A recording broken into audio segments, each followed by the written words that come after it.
Welcome to Live Daf, your online Daf Yomi Shir. Shalom Aleichem and welcome back to today's Daf Yomi, which is Yevamos Daf Samach. We are holding on Nun Tes Amud Beis, 7 lines from the bottom of the Amud. Tana Rabbanan, we learned in a brayso. We're going to learn about a Kohen Gadol, about whom the pasuk says, Ki'im besula me'ama v'yikach isha. A Kohen Gadol may only marry a besula, an isha whose besulim membrane is still fully intact, as opposed to an isha who already had an experience with a man. Now what happens if her experience involved this very man, this Kohen Gadol? Anusas asmai, umafutas atzmai. This Kohen Gadol was involved in a relationship. He physically interacted with this isha, whether it's through oinus, by force, through pitui, by coercion, by convincing her.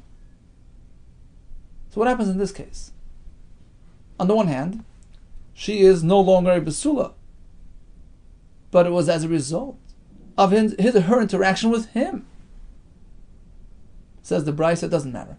Lo yisa, he may not marry her. Fact is, she is not a besula. But b'di'evet v'im nasa, if he did marry her, nasui, the marriage holds. That's only in this case. But anusas chaveroi, umafutas chaveroi, if she had an experience with a man who was someone other than this Kohen Gadol, in this case, of course, lo yisa, the Kohen Gadol cannot marry her. She's not a besula. V'im nasa, suppose he did marry her, and they had a child. What is the halacha of that child? What's his status? We have a machlekes. Rabbi Yehuda ben Yaakov Omer, havalad chalal. This child is a chalal. He's a puzzle, unfit for kahuna.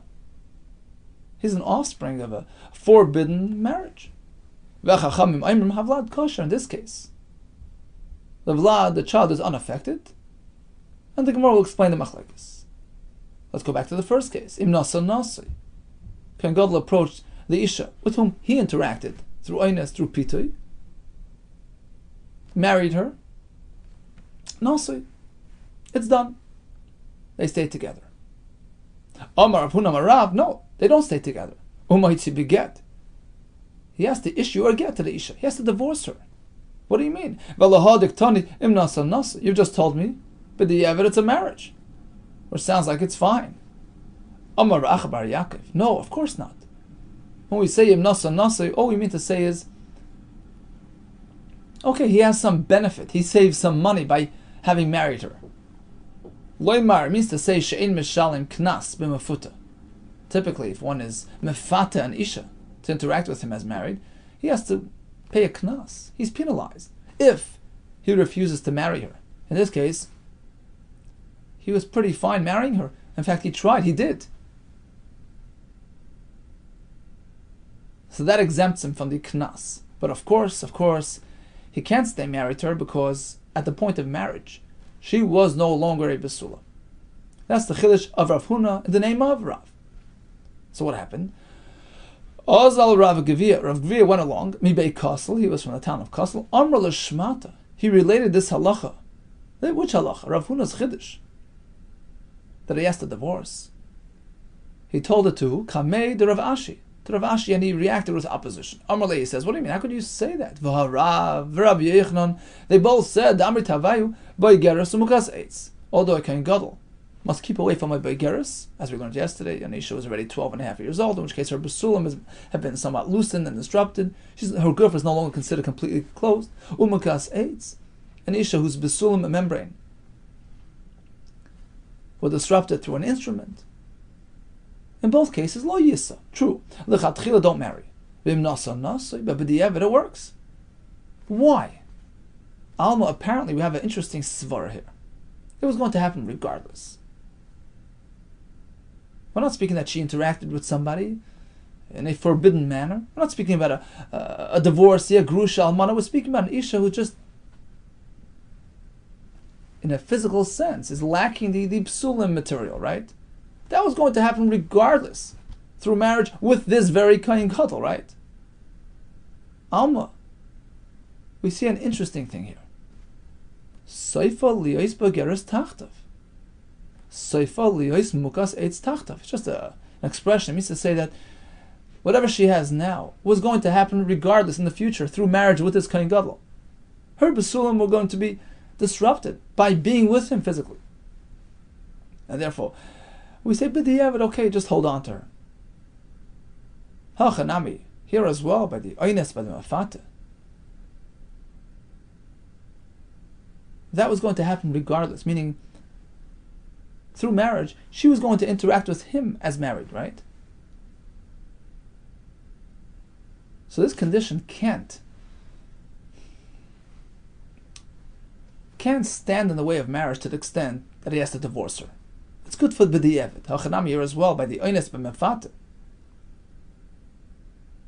Through the Kohen Gadol himself. Seifa liyos bu'ula tachtav.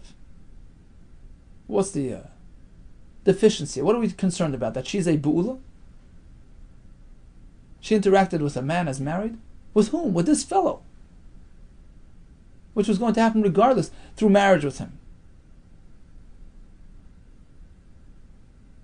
So Rashi says, he could be Makai, he could hold on to her because since that experience happened with none other than himself. In any case, this was going to happen through marriage with him. So this doesn't really impede this marriage. And we say, B'di'evet, if he married her, he holds on to her. And this is not like Rav Huna, who says, Umoitzi beget. No. When the Brisa says, Im nasa, it means literally. B'di'evet, once he marries, we leave it alone. This is a kasha Rav Huna, who seemed to quote Rav in a different manner. And here we have Rav and Rabbi Yehuda both saying otherwise. Kasha, indeed, this is a kasha on Rav Huna. How can he say that a get is required? Continues the Gemara. Let's move on to the next halach. Anusas chaveroi, mufutas chaveroi, lo yisa. But if she had an experience with somebody else other than the Kohen Gadol, of course the Kohen Gadol cannot marry this woman. She is no longer a besula. There's a mitzvah asay, right? He meant to marry a besula. Don't marry her. But b'di'evet vimnasa, and there's a child. Rabbi Yehuda ben Yaakov Omer havlad chalal. The vlad is a chalal. A child born from a usher interaction. V'chacham Omer havlad kosher. In this case, the child is unaffected. What's the point of the machlekes? So firstly, Amar Rav Huna Amar Rav. Once again, so Rav Huna in the name of Rav. Halacha k'Rabbi ben Yaakov. The halacha follows Rabbi ben Yaakov that what?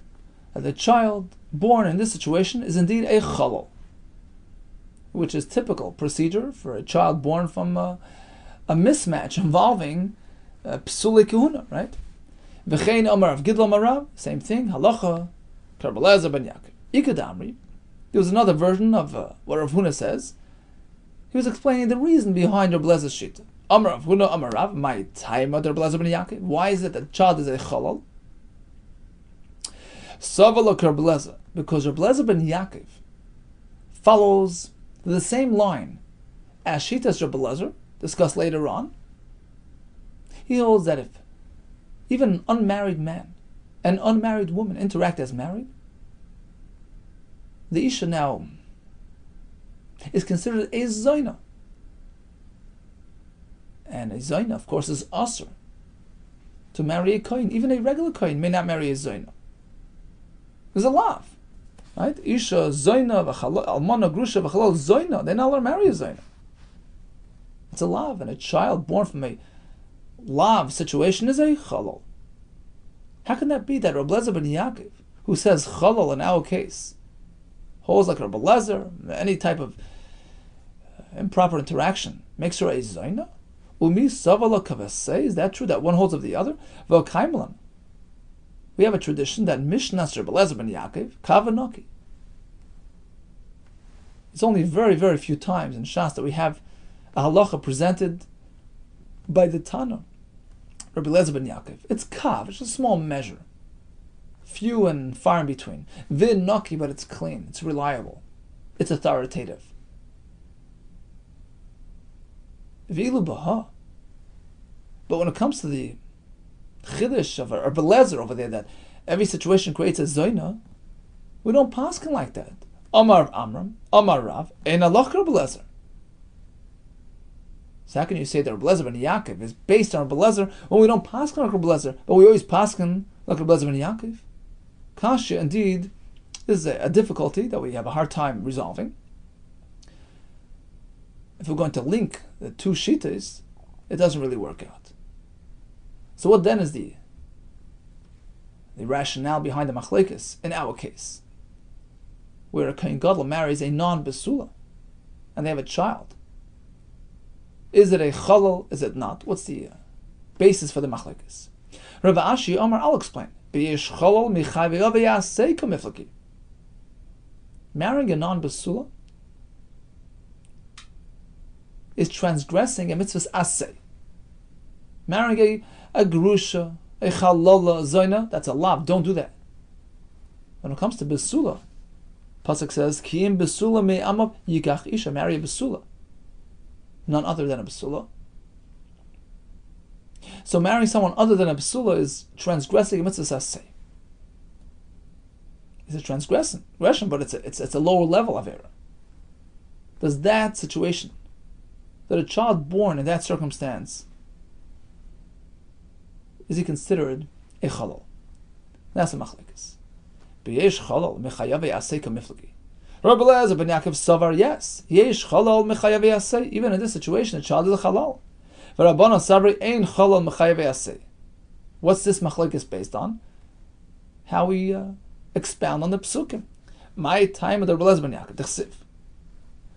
Almana ugrusha v'chalala zoyna es elu lo yikach. Ki'im besula, and the pasuk continues, besula me'ama v'ikach isha. Then the pasuk says, well, all these types of interactions which result in a child creates a chalal. Child is unfit for kahuna. He's blemished. He's tainted. Uksiv v'lo yichalal zari be'ama. Be careful. Don't marry a grusha and almana because that child is going to be a chalal. So, according to Rabbi Lezer, akulu. This warning, this ramification, applies to all types of deviations. Almana, grusha, chalala, zoyna, and even to the mitzvah aseh of sticking to a besula. And therefore, a non-besula creates a chalal. Rabbanon say no. Realize that the pasuk puts in the word eila.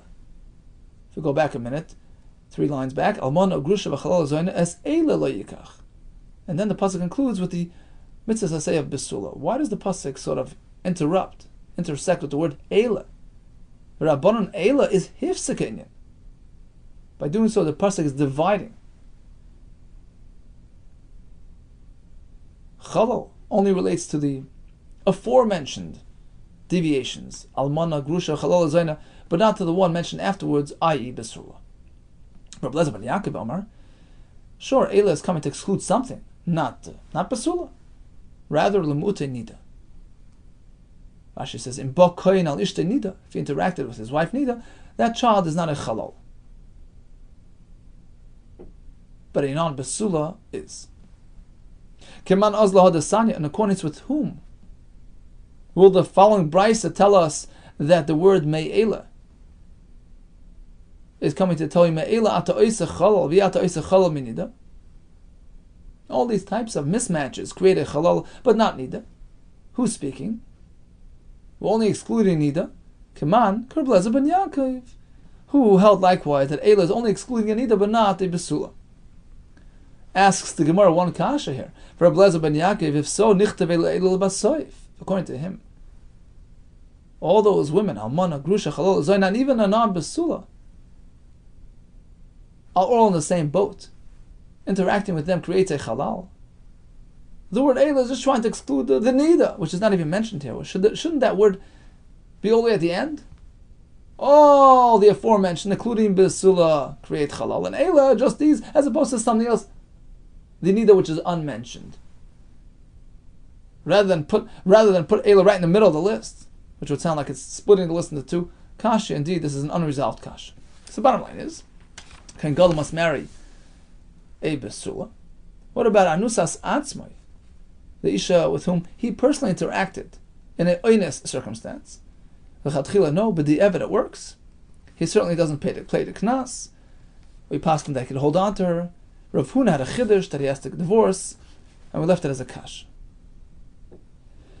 If this isha is anusas chaveroi, in that case, even b'diavad, it's asr. What about the child resulting from that interaction? According to Rabbanan, Vlad is kosher. According to Rabbi Lezer and Yaakov, it's a halal. We have two pshatim, either because he holds that it's a zayna, or he holds that even a chayav yaseh interaction creates halal. Tana Rabbanan. The pasuk in the beginning of Parshas Emor tells us as follows. I'll just read the pasuk from the side of the Gemara. V'lachoisei abesula hakroi ve'elav asher lo yhoisa leish lo yitam. We're speaking about a kohen hedyot. Typically, you can't become tamei even in order to tend to the burial of a mace. But if it's a close relative, such as achoisei abesula, his sister who's still a besula, did not interact with anybody. Kroi ve'elav asher lo yhoisa leish. She's close enough to, you have to look after her, become tamei to tend to her burial. Tana Rabbanan, what about achoisei ha'arusa? She's your sister, but she's already engaged to somebody else. Not married, but engaged. Is she included or not? Rabbi Meir, Rabbi Yehuda Kessler, metamila. She's included. Because she's still in a pre-marriage state. She's still close enough to you. Not yet. Not yet. In a relationship with somebody else. Rabbi Yosef, Rabbi Shimon, no, ain't metamila. No, she's already engaged to a strange man. It no longer allows for you to become tamei to take care of her. Now, anusa mafuta, in these two cases, she's no longer a besula, which is a requirement here, right? Achoisei besula. Divrei hakol all agree. Ein metamila, she's excluded. Umukas eitz. Interesting shayla. What about if she's lacking besulim, but not by way of interacting with somebody, rather through some sort of instrument, which disrupted the besulim? Ein metamila, here as well, she's excluded. Divrei Rabbi Shimon. Why? Shayir Rabbi Shimon Omer. He set forth the following formula.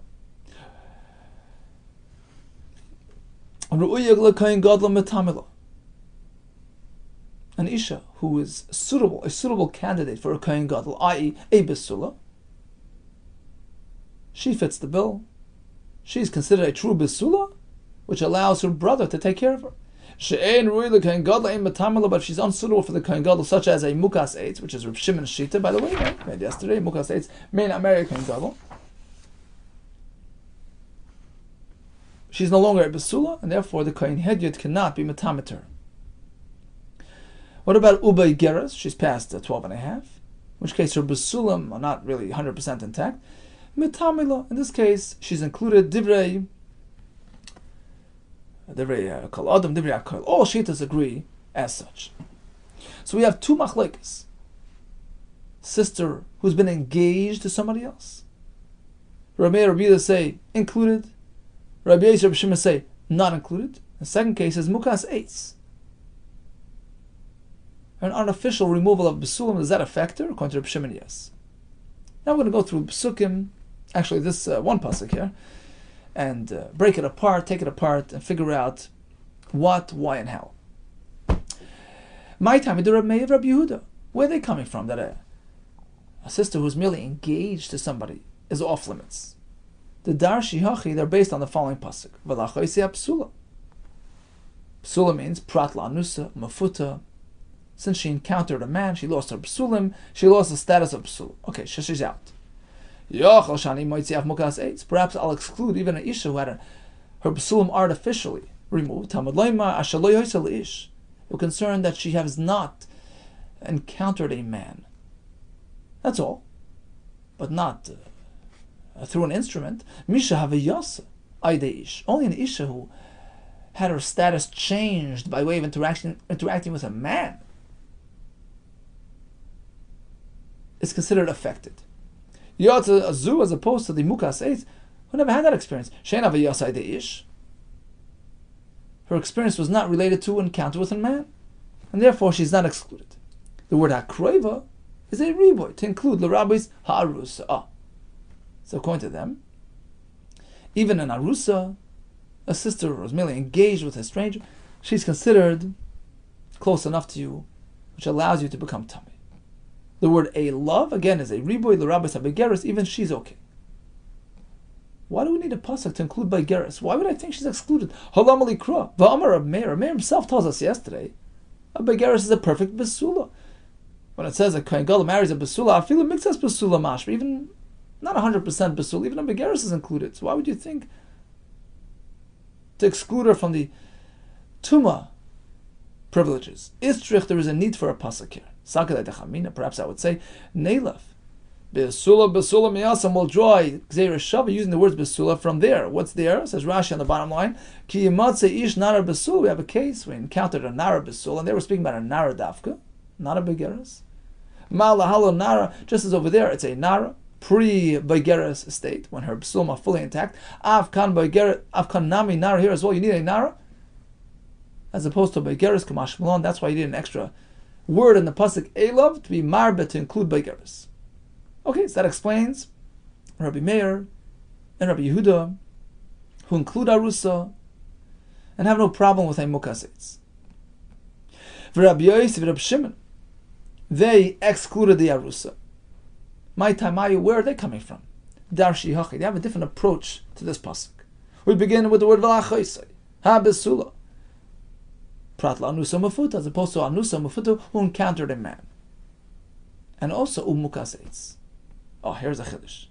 Even in Mukasetz, despite the fact that it was not through a man, she's not a besula, and she's excluded. The word ashaloi hoisa is prat la arusa. It's a miut. We exclude the arusa. The fact is, an arusa was hoisa. She was acquired by somebody, and therefore she's not included in the heter. The word akroiva is coming l'rabbe's arusa shenis garsha. If she was merely engaged but then got divorced, she's back home, and she's included in the halacha of tumah.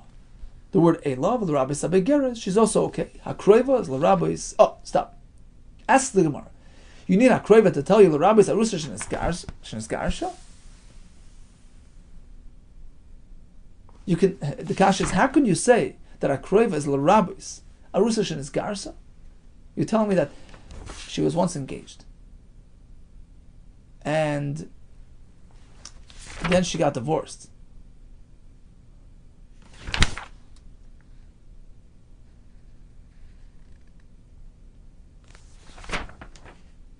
Then she's okay.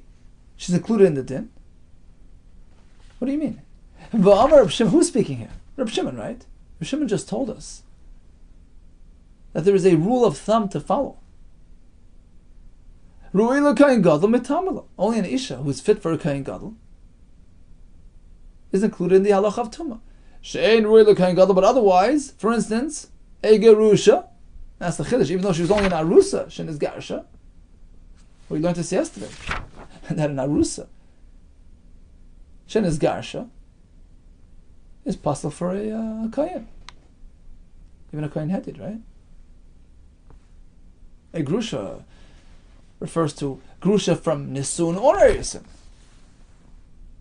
Right? So if it's ein ru'ei l'kohen gadol, ein matamala, so how can we say that the sister who's been divorced, fine, from erisim, but the fact that she's a grusha, how can she be included in the halacha of tumah? Answers the Gemara. Well, we have a pasuk. Shani Hasan, the Rabbi Rahman, a kroiva. The word kroiva is included in this case. It wouldn't be something you would figure on your own, but we have a pasuk for it. If that's the case, if once you're included, include the Mukaseitz Nami. What about her? Don't leave her out. Mukaseitz Nami, Rabbi. Answers the Gemara, no, Kroiva is singular. Achas, we can only include one. Achas lesh time. Well, Marois, and why you discriminate? Who's to say which one in, which one out? Why is a Mukaseitz worse than the Arusa Shenis Garsha? Answers the Gemara. There's a big difference. Look, Ha is Avad B'Mas. Mukas Eitz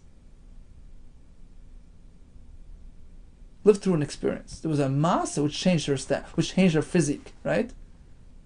There was some sort of instrumental interference with her besulam.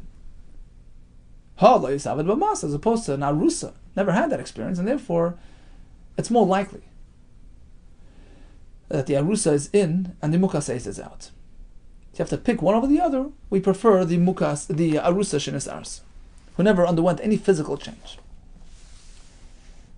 So that's Shitas Rabbi Shimon. Arusa. Achoise Arusa.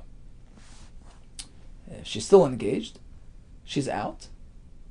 If she got divorced, Arusa, and then it's Garsha she's in, right? And Mukas Eitz is out. Now, what about Rabbi Yossi? So we discussed Rabbi Shimon. What about Rabbi Yossi? You see, it's interesting. They started off together. Look back at the Brisa.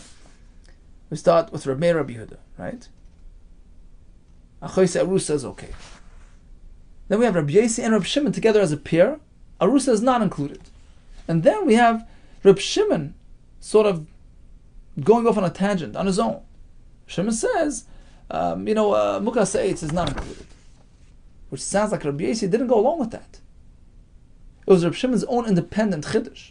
Rabbi Yossi midir shavke, bar zuge. It would seem that his companion, Rabbi Shimon, took a turn away from him, left him on his own. It sounds like Rabbi Yossi doesn't hold like Rabbi Shimon when it comes to excluding a mukas eitz. Mechlalda b'mukas eitz, Rabbi Meir severely. Rather, he would agree with Rabbi Meir that a mukas eitz it's fine. Manali, how's Rabbi Yossi know that a mukas eitz it's fine? Fact is, she's not a basula. Answers the Gemara, Miloi Haisel Ish. Right? The pasuk says that only a non-basula, as a result of an experience with a man, is a problem. Okay, but a mukas eitz was never affected by a man. What do you mean? V'hafikte. Rabbi Yossi himself can't use this drush of Miloi Haisel Ish to include the mukas eitz, just as Rabbi Meir did, because Rabbi Yossi already used Lo Yosel Ish for something else. Remember, he already used it to exclude the arusa. In fact, if she was Yosel Ish, she was acquired by a man, then she doesn't conform. So this pasuk has already been used for that. And says the Gemara can learn both. Chad min Lo Yosel v'chad min Lo Ish. It says Lo Yosel Ish. Lo Yosel tells you, as long as she was not acquired by anybody, meaning Arusa is not included because she's already niskadish by somebody. That's lehaisa. And the word leish is telling you, look, besulim, which were disrupted through a man, is problematic. But if it's just mukas eitz, that's okay. Continues the Gemara. What about a beigeres? Elav? L'rabbis ha-beigeres. The word elav includes the beigeres, even though she's older and her besulim are lacking. She's included. How could Reb Shimon agree to that? Reb Shimon besula b'shleima mashma. In yesterday's daf we learned that according to Reb Shimon, a boigeres is unfit for a kohen gadol.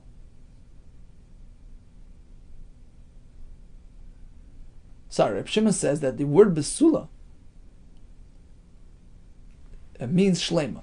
Theoretically, the word besula would indicate a full-fledged besulim, as opposed to a begeres who's lacking in that. And that's why Reb Shimon needed a special drasha here, that besuleha, right? That even miktsas, even the begeres is okay. So the default assumption is that a begeres is not considered a proper besula, right? Reb Shimon needed a special drasha to allow Kohen Gadol to marry a besula. Apparently, the default assumption is that a begeres is lacking in besulim. So how can he go ahead and say the word elav is coming to be marba begeres is considered a besula with respect to the halacha of allowing the kohen head to become tummy for her? Says the Gemara, just the opposite. Taimea the day nami hasa mehacha. The reason why Reb Shimon assumed yesterday that the word besula, the default definition of besula means full-fledged, as opposed to a begeres. Why was he assuming so? From this very drush over here, time of the day nami hasam. His assumption over there, mehacha, was coming from here. Hold on tight. Why? The darish hachi, because of the drush over here. Because we had the drush over here. Mid the elav the rabbis habegeres. The fact that we need the word elav to include Baigeris, what does that sound like? What does that indicate to you? That the default assumption is that a Baigeris is not included. Right? Why would you need a drasha to include if she's automatically inside? Apparently the default assumption is that she's not inside. Begeris is considered somewhat lacking in the Besula status, right? That's why, it's exactly why you need a love in the parish of the tomb of the Kohen Hedid to be married the Begeris. No, she's also inside. She's also enough of a Besula. Mechlal, apparently, the Besula, that the definition, the plain meaning of the word Besula Shlema Mashma is complete and full and whole, and not a Begeris. So the starting point was how Gemara. We started from here, and then we ended up over there. Meaning, the pasuk says Elav. Include a Begeris. Bring her into the fold. Be matamater. She's also fine. She's also somewhat a Besula. That's the clearest indication that really there's something lacking with her. Oh, so knowing that, we take a look at the pasuk when the Kohen Gadol, who's allowed to marry? Marry a Besula. Besula means 100% not a Begeris, who's somewhat lacking. That's been determined. That's already been determined, right? That she's lacking. So the simple meaning, definition of the word Besula means not a Begeris. That's why I need a drasha yesterday, Besula, to include Begeris and allow the Kohen Gadol to marry her as well. So it's a 1, 2, 3 step thing. Okay, so in summation, we know that a Kohen is metame to his relatives, to a sister, provided she is achoisa ya psula, hakroiva elav, hashaloi hoisa leish. All these conditions must be met. We have a machlekes in 2 cases. What if she was engaged to somebody? What if she's a mukas eitz? In the case of Arusa, Rabbi May, Rabbi Yehuda say she's included. Rabbi Yisrael, Rabbi Shimon say excluded. In the case of mukas eitz, Rabbi May, Rabbi Yehuda, Rabbi Yisrael as well say no harm was done. Rabbi Shimon says in this case, she's not a Besula, she's not included. All agree in an Anusa or Mafuta who encountered a man are not included. Aybay Geras is certainly included based on the drasha of the Psuk. Continues the Gemara. Tanya Rabbi Shimon ben Yochai Eimer. Geyoris pchusa mebas shalish shanam v'yem echad ksher l'kahuna. Here comes a chiddush. Although typically we suspect that a geyoris, an adult woman who was Gayer, had perhaps interacted previously in her pre-Jewish state, interacted with a non-Jew, which makes her a Zaina. That's only if she came in above 3 years and a day. But below that age, with the concept of Bia doesn't apply. She became a Geyeris at that point. There's no grounds for suspicion of Znus, and then she's kosher to marry a Kohen. Ksher l'kahuna. That's a chiddush. Shenemar, it's based on a pasuk. By the Milchama with Midian, they put everybody to death. It says that they kept the youngsters alive. V'chol ataf banashim, the young women, the young girls, asher lo yadu mishkav zachar, who never interacted with a man as married. Hechi lochem, keep them alive for yourself. Vari Pinchas imayim. Take a look at who was there with them. Pinchas, who was a Kohen, apparently. The youngsters are unaffected and are not deemed zaynes, can marry even a Kohen. That's the chiddush of Rabbi Shimon ben Yochai, based on a pasuk. V'Rabbanan. Shimon ben Yochai had other Rabbanan who oppose his view. How did they learn this pasuk? Which seems to indicate clearly that a youngster is mutter to a Kohen. The word hechiyu lachem means lavadam l'shvachos. Can hold on to them as slaves, as maidservants, but not for marriage. In any case, Rabbi Shimon insists, no. If she converted when she was still underage, she's unaffected. Unaffected by your prior experiences. Yach, if that's the case. You see, the pasuk says you can hold on to the nashim. Asher lo yadu mishkav zachar, never interacted with a man. What difference does it make how old they are? Even if they're adults. If you know for a fact that they are free of that experience, they're a mutter. Why do you set the bar at 3 in a day? Why is it age related? It's experience related. Answers the Gemara as follows. The answer will be based on Rav Huna. The Rav Huna Rami. Rav Huna had an apparent contradiction between two psukim, at the conclusion of which we will see clearly that this halacha is indeed age related. If you're below 3 in a day, in which case bia doesn't apply to you, you're kasha for a kain. If you're above age, you're apostle for a kain, and it's really irrespective of whether or not they had an experience with a man. It's all age related. That is the sole criterion when determining her eligibility to marry a kain. That's based on a 2-pasuk arrangement. Firstly, we have a pasuk siv kol isha yedas ish lemishkav zachar hareg. Go ahead and put to death all the women who engage with men. This implies ha'ena yedas kayemu, which sounds like otherwise, if they didn't interact with a man as married, keep them alive.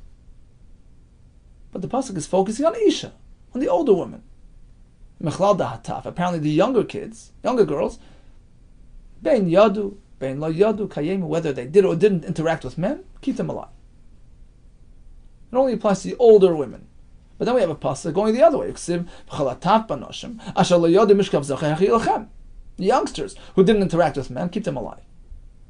We have a diuk, yadi, they didn't interact with a man, harayu, put them to death.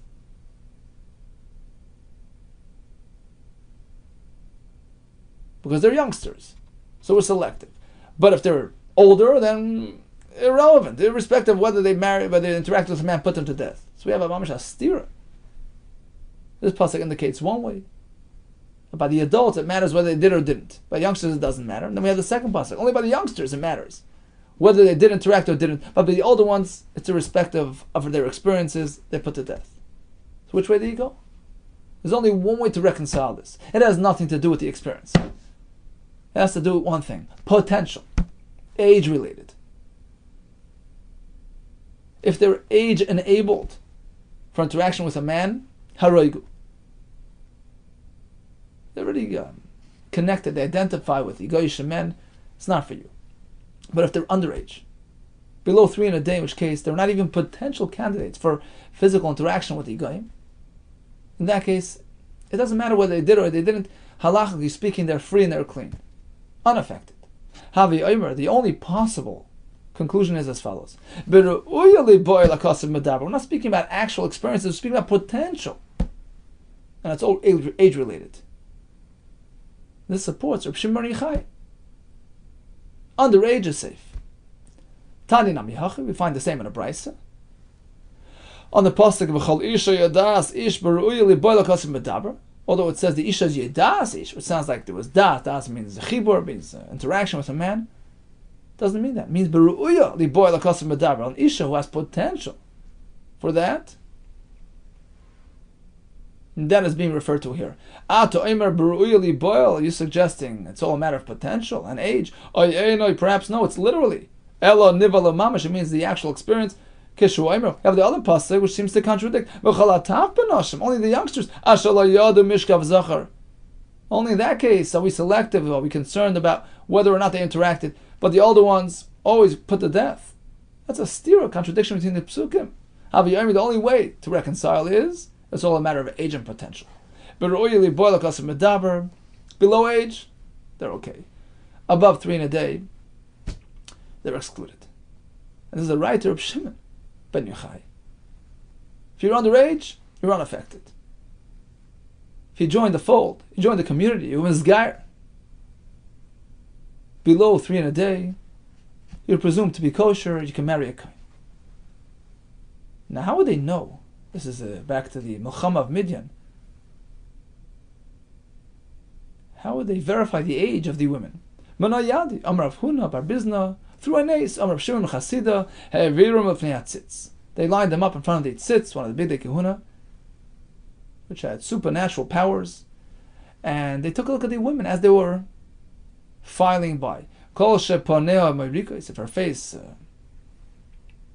turned into some sort of green complexion. Apparently she's above age.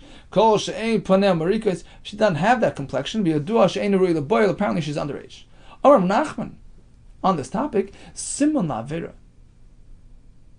an indication which indicates a person's involvement with immoral activities is hadroikan.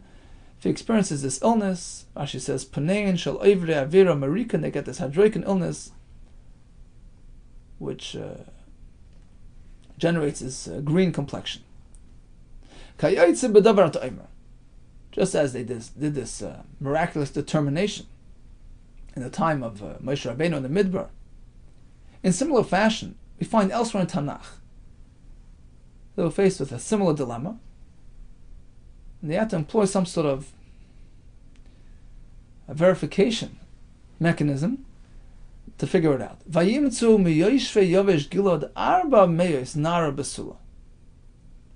So this was the time of the Milchama with Bnei Binyamin, due to the Pelegish Begiva, shameful incident where they overlooked how one of theirs abused this woman, who ended up passing away, and they went to war with them. And the people of Yavesh Gilad refused to join the rest of Klal Yisrael, and they were punished severely. And the pasuk says that they put them to death except for 400 Nara Besula, Asher la Yadu Ish Lemishkav Zachar, who never interacted with a man. And they were sort of matched up with the remnants of the Shevet Binyamin to keep the Shevet alive. But no Yadi, how would they know whether or not these women interacted with men? Whether or not they were Besula or Beula or Rav Kahana? They did as follows: Yeshivum al pi chavet, they would place them on a barrel of wine, shal yain, and they would examine their mouth and see if there was any wine odor exuding forth. Beula, if she was previously engaged with a man, reicha noidev, so her guf was a bit open, so the scent would go through from the bottom all the way through the top and out of her mouth, and they would discern that reach. Besula, as opposed to an isha whose guf was still closed up, ein reicha noidev, this scent would not exude forth. This was a simon to determine who was whom. Asked the Gemara, why do you need to do this? It's a little bit shameful and inappropriate and perhaps unbecoming. Why don't you just do the tzitz? V'navrinu l'fnei tzitz, as you did with the Midian women. Amar Rav Kahana b'Rei Rav Nosson. Here had a different ramification. Here it was in a negative context. L'rotzen lahem ksiv, the tzitz is meant to exude forth and generate goodwill. L'rotzen v'lo l'puranos, not to generate tragic results and putting people to death. If that's the case, then how could you use it in the Midbar, b'Midyan Nami, by the Goyim there? How could you use the tzitz to bring about tragedy and putting people to death? Amar Rav Ashi, there's no concern because it was non-Jews. Lahem ksiv. It said l'rotzen lahem. Lahem l'rotzen. When it comes to Bnei Yisrael, it needs to be something that generates goodwill, not otherwise. V'leil l'puranos, right? When it comes to the Avdei Kechavim, in that case, we're not concerned. Afilu l'puranos, even in a negative context, can it be used? Getting back to the Ikar Halacha, Amar Rabbi Akbar Idi, Amar Rabbi Shimon Levi. So he quotes Rabbi Shimon Levi to the effect of Halacha Rabbi Shimon ben Yochai, a geyeris underage is kosher for a kohen. Amar Rabbi Zera la Rabbi Akbar Idi. Tell me, did you hear Rabbi Shimon Levi directly or indirectly? Beferush Shmielach, was it an explicit ruling in favor of Rabbi Shimon Yochai? Or Mechlala Shmielach, was it just inferred and implied indirectly from something that you heard? My Klala, which other type of inference, which story perhaps could he have heard it from? Rabbi Shimon Levi, because we know Rabbi Shimon Levi actually spoke about a story as follows: Irachas Ha'isib Eretz Yisrael, regarding a certain city in Eretz Yisrael. Shekara la Ira. There was some bad rumors circulating about families in this family in this city. They said there's something wrong. They're unfit for kahuna. V'shige Rebbe sent an emissary to investigate. That's Rebbe. Who did he send? That's Rebbe Roimnus. Ubatkan, he checked out the city, the family. And what did he find? He discovered as follows: He found like this. There was a family that hailed from a a convert, a girl who converted underage. That was the extent of the story. And this generated the rumors that there's something wrong. And Rebbe heard the background of the story. Rebbe says she's perfectly fit, the family is fine. So either we're speaking about the girl herself or the descendants. In any case, the point is that he confirmed the Chiddush presented by Rabbi Shimon Yochai that an underage Geyeris is unaffected. She's not a Zoyna.